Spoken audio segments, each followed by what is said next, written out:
നമസ്കാരം, ഇൻഫോടെക്കിലേക്ക് സ്വാഗതം. VS. അച്യുതാനന്ദനെതിരെ capital punishment പരാമർശം ആരും ഉയർത്തിയിട്ടില്ലെന്ന് ചിന്താ ജെറോം. ആലപ്പുഴ സമ്മേളനത്തിൽ ആരും ക്യാപിറ്റൽ പണിഷ്മെന്റ് എന്നൊരു വാക്ക് പോലും ആരും പറഞ്ഞിട്ടില്ലെന്ന് ചിന്താ ജെറോം പറഞ്ഞു. സുരേഷ് കുറുപ്പിന്റെ ആരോപണങ്ങൾക്ക് പാർട്ടി നേതൃത്വം മറുപടി പറയുമെന്നും പ്രതീക്ഷിക്കുന്നുവെന്നും ചിന്താ ജെറോം മാധ്യമങ്ങളോട് പ്രതികരിച്ചത്. ഒരിടവേളയ്ക്ക് ശേഷമാണ് സംസ്ഥാന CPM-ൽ വീണ്ടും ക്യാപിറ്റൽ പണിഷ്മെന്റ് വിവാദം കത്തുന്നത്. ഒരു കൊച്ചു പെൺകുട്ടിയുടെ ക്യാപിറ്റൽ പണിഷ്മെന്റ് പരാമർശത്തെ തുടർന്നാണ് ആലപ്പുഴ സമ്മേളനത്തിൽ നിന്ന് വി.എസ്. അച്യുതാനന്ദൻ ഇറങ്ങിപ്പോയതെന്ന് മുതിർന്ന CPM നേതാവ് സുരേഷ് കുറുപ്പ് വെളിപ്പെടുത്തിയതാണ് പുതിയ വിവാദം. വി.എസിന്റെ വിയോഗശേഷം ക്യാപിറ്റൽ പണിഷ്മെന്റ് പരാമർശം എടുത്തിട്ട പീരപ്പൻകോട് മുരളിയെ പല്ലും നഖവും ഉപയോഗിച്ച് CPM നേതൃത്വം നേരിടുന്നതിനെയാണ് പുതിയ തുറന്നു പറച്ചിൽ. ആലപ്പുഴ സംസ്ഥാന സമ്മേളനത്തിൽ ഒരു കൊച്ചു പെൺകുട്ടി വി.എസിന് ക്യാപിറ്റൽ പണിഷ്മെന്റ് കൊടുക്കണമെന്ന് പറഞ്ഞു. ഈ അധിക്ഷേപം സഹിക്കാനാവാതെ വി.എസ്. അച്യുതാനന്ദൻ വേദി വിട്ടു.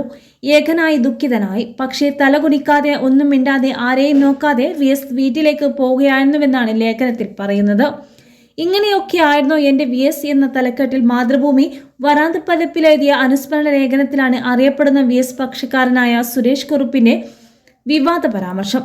കൊച്ചുമക്കളുടെ പ്രായം മാത്രമുള്ളവർ സമ്മേളനത്തിൽ വി.എസിനെതിരെ നിലവിലിട്ട ആക്ഷേപങ്ങൾ ഉന്നയിച്ചെന്ന മുഖവരയുടെയാണ് തുറന്നു പറച്ചിൽ. വി.എസ്. പാർട്ടി ശത്രുക്കളുടെ കയ്യിലെ പാവയാണെന്നും പരമാവധി നടപടി വി.എസിനെതിരെ വേണമെന്നും യുവനേതാക്കളടക്കം പൊതുചർച്ചയിൽ ആവശ്യപ്പെട്ടതും വി.എസിനെ പാർട്ടി വിരുദ്ധ മനോഭാവം ഉണ്ടെന്ന് പിണറായി വിജയൻ തുടർന്നടിച്ചത് ആലപ്പുഴ സമ്മേളനകാലത്ത് വലിയ വാർത്തയായിരുന്നു. അതെല്ലാം നിലനിൽക്കെയാണ് ആലപ്പുഴയിലും ക്യാപിറ്റൽ പണിഷ്മെന്റ് ആവർത്തിച്ചു വരുന്ന സുരേഷ് കുറുപ്പിന്റെ വെളിപ്പെടുത്തൽ. 12 വർഷമായി പാർട്ടി വിഭാഗതയിൽ നിറഞ്ഞു നിന്ന ക്യാപിറ്റൽ പണിഷ്മെന്റ് വി.എസിന്റെ വിയോഗശേഷം വീണ്ടും എടുത്തിട്ടത് പീരപ്പൻകോട് മുരളിയാണ്. ഒരു മയവുമില്ലാതെയാണ് CPM പീരപ്പൻകോട് മുരളിയെ നേരിട്ടത്. പാർട്ടി സംസ്ഥാന സെക്രട്ടറി മുതൽ സൈബർ സഖാക്കളുടെ വരെ വിചാരണയ്ക്കിടെയാണ് സുരേഷ് കുറുപ്പിന്റെ വെളിപ്പെടുത്തലുകൾ CPM വെട്ടിലാക്കുന്നത്. അതേസമയം ലേഖനത്തെ വിവാദ വെളിപ്പെടുത്തലിനെ കുറിച്ച് കൂടുതൽ പ്രതികരിക്കാൻ സുരേഷ് കുറുപ്പ് തയ്യാറായിട്ടില്ല.